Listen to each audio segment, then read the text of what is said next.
Cek cek cek cek. Halo sobat Mimi, kita gas lagi dan 9 to 5-nya. Dan seperti biasa juga tolong dibantu komen dan juga tolong dibantu like. Dan yang mau kasih gua kopi bisa banget baca di deskripsi. Dan ini untuk langit Sumatera bocor, bener-bener bocor, panas gila. Dan seperti biasa juga langsung aja kita gaskan 9 to 5-nya. Preview sedikit daripada sebelumnya, saat ini Sekte Pedang akan mengadakan sebuah turnamen di mana turnamen ini akan memilih para murid yang akan mengikuti event Heavenly Sangat Mid. Dan kali ini di sini King Yun dia pun juga bingung dengan benda apa yang harus dia bawa di dalam turnamen kali ini. Mengingat turnamen kali ini diizinkan untuk dapat menggunakan benda apapun itu. Dan di sini King Yun dia pun sedang memilih benda apa yang akan dia bawa. Namun ketika King Yun dia sedang bingung dengan benda apa yang ingin dia bawa, di sini dia pun ternotis dengan Leontin Giok yang sebelumnya, di mana Leontin Giok ini juga terus bersuara dan dia meminta kepada King Yun untuk dapat disentuh. Di mana Leontin ini terus meminta kepada King Yun untuk dapat disentuh dan memasukkan sedikit energi spiritualnya ke dalam benda ini. Maka semua apapun yang diinginkan oleh King Yun akan diberikan oleh benda ini. Dan itu jelas menotis bagi King Yun. Dan untuk King Yun lama-lama dia juga kesal ketika benda ini dari tadi berisik aja, hingga membuat King Yun dia mengambil dan juga langsung membantingnya ke bawah sana. Diam ribut amat dari tadi dah ucap dari King Yun, yang membuat benda ini pun bingung ketika King Yun ternyata tidak terpengaruh dengan sihir pengaruh yang dia lepaskan, yang membuat benda ini pun jadi bingung. Lah, aku telah hidup selama ribuan tahun, tapi bagaimana mungkin ada seseorang yang dapat menahan rayuanku, ucap dari benda itu. Tapi untuk King Yun dia pun mengatakan, dari tadi ini ribut aja, kok ini sebenarnya apa, ucap dari King Yun. Dan benda batu ini dia pun mengatakan kalau sejatinya dia adalah The Heaven Basing Lord, ucap dari benda merah ini. Yang membuat King Yun dia pun jadi bingung. Apa? Heaven Lord Iblis apa itu? Ucap dari King Yun yang membuat benda merah itu dia pun marah. Kau tidak tahu siapa diriku. Aku adalah seorang penguasa. Aku turun ke dunia kecil ini datang bersama dengan Raja Iblis, dan aku tetap ada di tempat ini ketika Raja Iblis telah kembali. Ucap dari benda merah itu yang membuat King Yun dia berujar. Oh, jadi kau adalah batu yang udah ditinggalkan. Ucap dari King Yun yang membuat batu merah ini dia pun kesal, dan dia terus merepet kepada King Yun, dan dia juga menantang kepada King Yun untuk memasukkan energi spiritualnya kepada dirinya dan masuk ke dalam batu ini. Dan di sini King Yun dia pun bertanya, "Hey, bisa masukkah ke dalam batu ini? Apakah ada sebuah sub ruang di dalamnya?" Ucap dari King Yun. Dan hal itu pun dibenarkan oleh batu merah ini, dan dia menantang kembali King Yun untuk masuk ke dalam benda ini, masuk ke dalam batu itu. "Hey, apakah kau takut?" Ucap dari batu merah itu yang membuat King Yun takut. Tentunya tidak. Dan dia kini menyentuh batu itu dan melepaskan sedikit energi spiritualnya untuk masuk ke dalam batu itu. Dan benar saja kini King Yun dia pun masuk ke dalam batu itu, dan ternyata di dalam batu itu terdapat sebuah sub ruang, di mana King Yun dia juga melihat kalau ternyata banyak sekali api-api biru, tidak api-api ungu. Tapi setelah King Yun masuk, tiba-tiba aja dia pun langsung disergap oleh iblis ungu ini. Dan untuk King Yun, ternyata ini adalah wujud aslinya. Hei, kau ini nggak punya badan kah? Ucap dari King Yun yang membuat iblis ungu ini dia pun marah. Aku adalah Demon Lord dan kau seorang manusia biasa, berani-beraninya berbicara seperti itu kepada seorang Demon Lord, ucap dari iblis ungu ini. Tapi untuk King Yun, kau ini Demon Lord apaan sih? Ucap dari King Yun yang nggak peduli kalau makhluk ini adalah Demon Lord atau apapun itu, enggak peduli. Dan karena memang di sini King Yun dia dapat melihat banyak sekali api-api ungu, membuat King Yun dia pun, "Aku akan menyebut dirimu sebagai iblis ungu aja," ucap dari King Yun. Tapi di sini untuk iblis ungu dia pun menolak untuk dapat disebut sebagai iblis ungu. Dia meminta untuk terus dipanggil sebagai Demon Lord. Ya, oke, iblis ungu, ucap dari King Yun yang membuat iblis ini dia pun kesal dan tidak terima dengan apa yang diucapkan oleh King Yun. Dan di sini dia juga mengatakan kepada King Yun kalau King Yun tidak pernah dapat meninggalkan tempat ini karena dia telah masuk ke dalam sub ruang yang dikuasai oleh iblis ungu ini, dan kau tidak akan pernah dapat keluar dan kau akan terjebak terus selamanya di dalam tempat ini. Yang membuat King Yun dia pun bertanya, benarkah? Kalau begitu, bagaimana caranya aku bisa keluar? Ucap dari King Yun. Dan iblis ungu ini dapat mengatakan satu-satunya cara King Yun dapat keluar dari tempat ini atas izin dari dirinya. Dan jika dia tidak memberikan izin, maka King Yun gak akan bisa pergi dari distorsi ruang ini. Ucap dari iblis ungu ini. Dan di sini iblis ungu ini dia pun mencoba untuk dapat menghipnotis King Yun, di mana dia mengatakan kalau dia akan memberikan apapun yang diinginkan oleh King Yun selama mereka membuat sebuah kesepakatan, mau itu harta, tahta, wanita, bahkan tingkatan kultivasi. Iblis ini dapat memberikan apapun itu selama King Yun mau membuat kesepakatan kesepakatan dengan dirinya yang membuat King Yun dia pun tertarik dengan itu semua. Dan itu membuat King Yun dia meminta agar dia bisa hidup panjang sampai 100 tahun ucap dari King Yun. Tapi iblis ini dia pun mengatakan, untuk umur aku nggak bisa, itu umur takdir Tuhan, ucap dari makhluk ini yang membuat King Yun nggak berguna. Dikatakan tidak berguna tentunya membuat iblis ungu ini dia pun kesel. Kau apakah tidak ada permintaan lain? Ucap dari makhluk ini yang membuat King Yun dia berujar. Untuk permintaan lain. Di sini King Yun dia pun mengeluarkan sebuah buku di mana dia meminta kepada iblis ini untuk memberikannya seri terbaru dari buku yang suka dia baca. Yang membuat iblis ungu ini tentunya dia pun kesal. Bagaimana mungkin dia bisa tahu seri terbaru dari buku itu? Ucap dari iblis ini yang kesal kepada King Yun. Tapi untuk King Yun dia pun mengatakan kalau iblis ini benar-benar enggak berguna. Gitu aja enggak tahu. Membuat iblis ini dia pun benar-benar muak dengan King Yun dengan permintaan yang enggak masuk akal. Dan di sini iblis ini dia pun bersumpah akan mengurung King Yun tetap di dalam tempat ini untuk selama-lamanya. Dan King Yun benar-benar tidak mungkin dapat keluar dari tempat ini. Ujian dari iblis itu sebelum dia pun digencet oleh King Yun dengan energi spiritual yang dilepaskan oleh King Yun. Dan dengan teknik inilah King Yun dapat menggenggam iblis ungu itu. Di sini iblis ungu ini tentunya dia kesal ketika dia diperlakukan seperti ini. Tapi di sini dia pun mengatakan meskipun King Yun dia dapat menggunakan teknik yang disebut sebagai Law of the Universe sekalipun, tetap saja King Yun tidak akan mungkin dapat membahayakan dirinya. Tidak mungkin. Ucapan dari iblis itu sebelum dia pun cukup terkejut dengan apa yang dilakukan oleh King Yun. Karena kali ini King Yun dia melepaskan kembali sedikit energi spiritual miliknya. Dan dia juga berujar, benarkah kalau begitu ayo kita coba Law of the Universe ini. Ucap dari King Yun dimana dia menggunakan teknik Sword Intent miliknya juga untuk dapat memberikan sedikit pelajaran kepada makhluk ungu itu. Dan benar saja kini King Yun pada akhirnya pun dapat keluar dari dalam distorsi ruang yang dikuasai oleh iblis merah itu. Dan di sini King Yun dia juga berujar, nggak kusangka ternyata aku mendapatkan lebih banyak keuntungan dari benda kecil ini. Sungguh tidak terduga, ucap dari King Yun.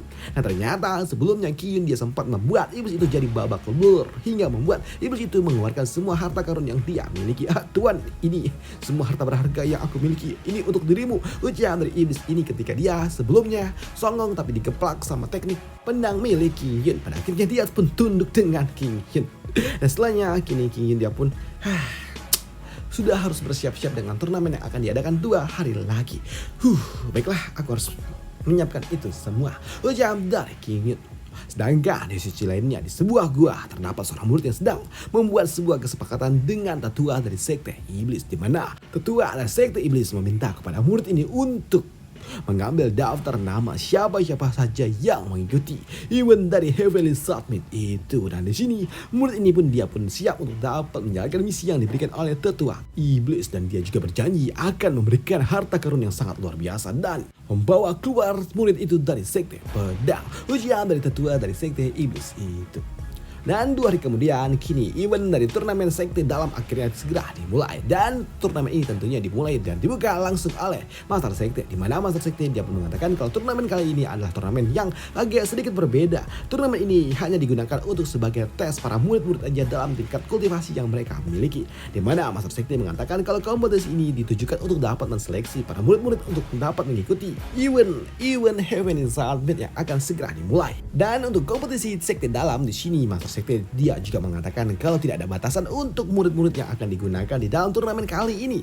Arti lainnya, setiap murid mereka diizinkan untuk dapat menggunakan apapun yang mereka miliki, mulai dari pedang dan juga formasi ataupun eliksir serta talisman ataupun mantra-mantra aneh. Mereka semua diizinkan untuk dapat menggunakan alat bantu apapun itu. Tapi tentunya mereka tetap tidak diizinkan untuk saling menghancurkan satu sama lain, karena turnamen ini hanyalah sebuah turnamen untuk dapat mengseleksi para murid-murid saja, bukan pertarungan hidup dan juga koin. Jadi mereka tidak diizinkan untuk saling menghancurkan satu sama lain.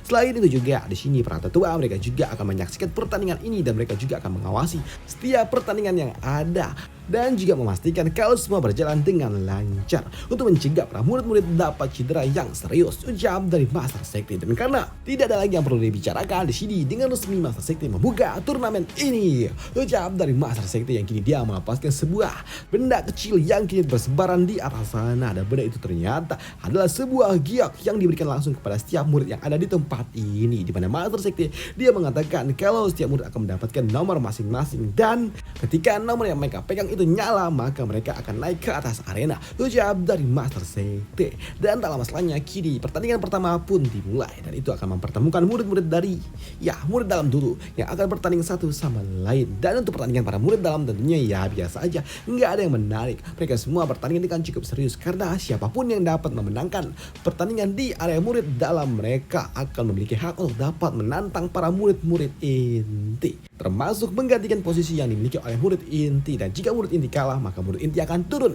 dan murid dalam akan naik, hingga membuat para murid-murid dalam mereka pun akan bertanding dengan sekuat tenaga. Hingga beberapa saat kemudian pada akhirnya babak final pun tiba. Udah final aja, buset. Dan di sini babak final pun mempertemukan seorang murid yang merupakan junior dari King Hyun, dan dia akan menantang murid lainnya lagi yang cukup kuat. Dan untuk King Hyun yang melihat bocah tengil ini bermain di atas arena yang bernama Wei Ran, di sini King Hyun dia pun tidak menyangka kalau ternyata juniornya sampai ke babak final. Oke, not bad, ucap dari King Hyun. Dan di sini King Hyun dia pun melihat kalau ternyata juniornya cukup lumayan oke lah di dalam pertandingan kali ini. Dan di sini King Hyun dia pun juga merasa kalau sepertinya adik juniornya ini berada di atas angin dari lawan-lawannya, dan dia pun yakin kalau adik juniornya dapat memenangkan pertandingan ini.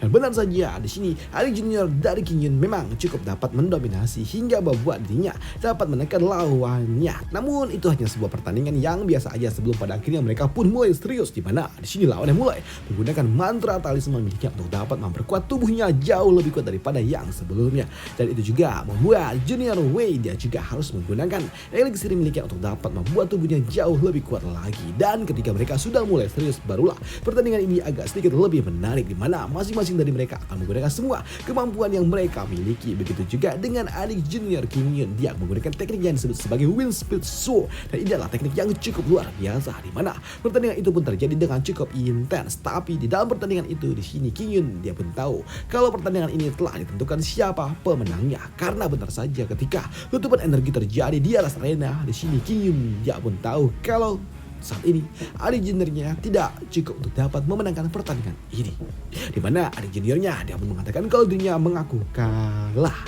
Tapi uniknya di sini seniornya dia pun juga tahu walaupun adik juniornya telah mengaku kalah, di sini dia pun mengatakan kalau adik juniornya ini cukup kuat, dan jika saja mereka ada di tingkatan kultivasi yang sama, maka dia tidak yakin dapat mengalahkan juniornya itu, ucap dari pria ini. Namun karena memang di sini pemenang telah ditentukan, di sini panitia memutuskan kalau bocah yang bernama Yang Tae dialah yang pemenang di dalam turnamen kali ini di bagian murid dalam, di mana dia berhak untuk dapat menantang satu murid inti. Tapi sebelum pertandingan selanjutnya, di sini Master Sekte dia pun meminta kepada seorang tetua untuk dapat membantu memulihkan murid-murid itu, dan dengan cukup mudah di sini orang tua itu pun melepaskan sebuah teknik untuk dapat memulihkan para murid-murid itu. Dan karena memang di sini pertandingan murid dalam telah selesai, di sini seorang panitia mengizinkan kepada pemenang untuk dapat menantang murid inti, dan ternyata yang dipilih oleh bocah Yang Tae adalah King Hyun, di mana King Hyun akan ditantang oleh murid dalam. Dan mendengar King Hyun ditantang tentunya membuat orang-orang yang ada di tempat ini mereka semua menertawai King Hyun, karena King Hyun adalah murid inti terlemah yang pernah ada di sekte mereka. Dan untuk King Hyun dia pun langsung turun ke atas arena. Hai, apakah sudah menjadi giliranku, ucap dari King Hyun. Baiklah kalau begitu, ayo kita bermain, ucap dari King Hyun. Dan untuk senior ini dia berujar, baik, mohon bimbingan yang senior, ucap dari bocah ini. Tapi sebelum bertanding di sini, bocah Yang Tae dia pun sempat diperingatkan oleh si bocah Wei ini, di mana dia berujar, senior, berhati-hatilah, ucap dari bocah ini yang tahu kemampuan yang dimiliki oleh King Hyun sungguh sangat luar biasa. Namun sebelum pertandingan dimulai, di sini Junior Yang Tae dia pun mengatakan sejatinya kalau dia sungguh sangat kecewa dengan kemampuan yang dimiliki oleh King Hyun, karena di sini dia selama berlatih menjadi murid dalam, dia berlatih dengan sangat keras, dia berlatih siang malam terus berlatih agar dia bisa menjadi jauh lebih kuat dan bisa menjadi murid inti. Tapi bagaimana dengan King Hyun? Justru dia ketika telah mencapai murid inti malah santai-santai, bermalas-malasan, tidur-tidur, bahkan cuma mau bekerja ketika berada di jam 9 hingga jam 5 saja. Nah itu adalah sesuatu yang membuat dirinya sungguh sangat tidak terima. Dia berlatih keras siang malam untuk menjadi jauh lebih kuat berada di murid inti, dan untuk King Hyun justru hanya bersantai-santai, dan itu jelas hal yang tidak dapat dia terima. Dan ini adalah sebagai tantangan bagi dirinya untuk dapat mengalahkan King Hyun, menggantikan posisi King Hyun di bagian murid inti. Dan untuk King Hyun, oke, baiklah, tidak kusangka ternyata kerjaan 9 to 5 ku malah tidak disukai oleh orang lain. Oke, ucap dari King Yun yang kini dia mengeluarkan talisman miliknya ataupun jimat-jimat ajaib. Dan melihat King Yun yang kini telah mengeluarkan jimat-jimatnya, artinya King Yun telah fokus dan siap untuk dapat bertanding hingga membuat di sini bocah Yang Tae dia pun langsung menyiapkan sebuah serangan ke arah King Yun. Dan untuk King Yun dia pun langsung melepaskan talismannya ke udara dan itu membentuk sebuah formasi pelindung. Karena memang ketika serangan itu datang di sini, boom, King Yun dia dapat menghentikannya dengan cukup mudah hanya dengan menggunakan formasi pelindung yang saja. Karena memang formasi pelindung yang dimiliki oleh King Yun sungguh sangat kuat, bahkan ketika Sword Ki dilepaskan di sini, serangan itu pun tetap tidak dapat menembus pertahanan yang dimiliki oleh King Yun, bahkan tidak tergores sedikit pun, yang membuat di sini para tetua dan juga para murid pun bingung bagaimana bisa hal ini dapat terjadi. Dan di sini para tetua pun kesal dengan apa yang dilakukan oleh King Yun yang justru hanya bertahan, dan bagaimana mungkin seorang murid dari sekte pedang tidak menggunakan pedang, ucap dari orang tua ini yang tidak terima. Tapi di sini master dari King Yun yaitu Pak Tua Gu dia pun mengatakan kalau di dalam turnamen kali ini diizinkan mereka melakukan apapun yang ingin mereka lakukan, baik itu bertahan atau apapun itu terserah, ucap dari orang tua ini yang membuat Pak Tua yang ada di sebelahnya pun tidak terima. Tapi ketika para tetua mulai ribut di sini, master sekte dia pun mengatakan udah jangan ribut-ribut dulu, terserah, karena sejatinya di dalam turnamen Heavenly Swordsman yang akan diadakan tidak ada sebuah aturan, jadi apapun itu boleh dilakukan, ucap dari master sekte. Tapi di sini di atas arena sendiri saat ini bocah Yang Tae dia berkesal dengan King Yun yang selama ini hanya bertahan saja, dan itu membuatnya berujar, senior, kau hanya bertahan itu benar-benar mempermalukan, ucap dari orang ini yang tidak terima. Dan dia kini menantang King Yun, dan jika King Yun berani maka lepaskanlah formasi pertahanan itu dan mulai bermain serius dengan dirinya. Dan dia juga menganggap King Yun sebagai seekor kura-kura yang hanya bertahan di balik bangkang kerasnya saja, ucap dari bocah ini sembari melepaskan sebuah serangan. Tapi mendengar itu semua, mendengar dirinya diejek seperti itu, di sini King Yun dia pun melepaskan formasi pertahanannya dan dia menangkap serangan yang diberikan oleh lawannya dengan 2 jari saja. Dan dia juga berujar, oh oke, baiklah, karena kau ingin sekali menghadapiku, baiklah aku akan memberikan kau sedikit kesempatan, ucap dari King Yun yang akan bermain dengan sedikit bermain dengan bocah ini, yang membuat bocah ini dapat langsung menarik diri dan dia juga berujar, baik, kita akan sedikit bermain serius, senior, tolong maafkan aku.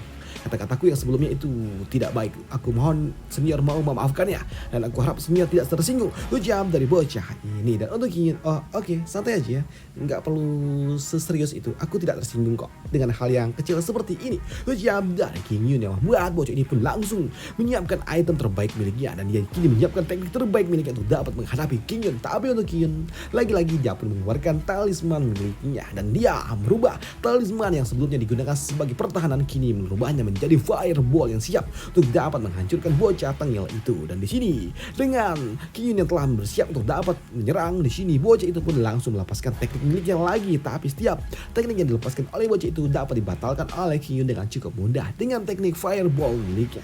Dan di sini King Yun dengan menggunakan fireball itu dia pun mengincar bocah tengil itu, yang membuat bocah ini dia pun tahu kalau ini sungguh sangat berbahaya hingga membuat dirinya harus menggunakan sedikit esensi miliknya yang dia lepaskan kepada pedang miliknya untuk dapat membangkitkan teknik tersembunyi yang dia miliki. Dan dengan teknik inilah dia yakin dia dapat menghentikan teknik api yang dilepaskan oleh King Yun. Tapi ketika serangan itu beradu di sini, boom, letupan energi terjadi dan itu sungguh sangat besar hingga membuat bocah itu pun terhempas dari atas arena, dan bocah itu pun langsung gosong semuanya, bahkan semua baju yang dia gunakan juga hilang hingga membuat dirinya pun menjadi tontonan para ciwi-ciwi, dan itu adalah sesuatu yang mengejutkan bagi mereka semua.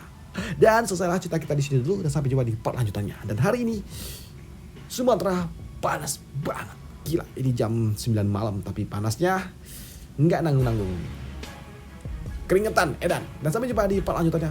Dan sekarang gua harus jemput bini gua jam 10 malam. Dan sampai jumpa, bye, thank you.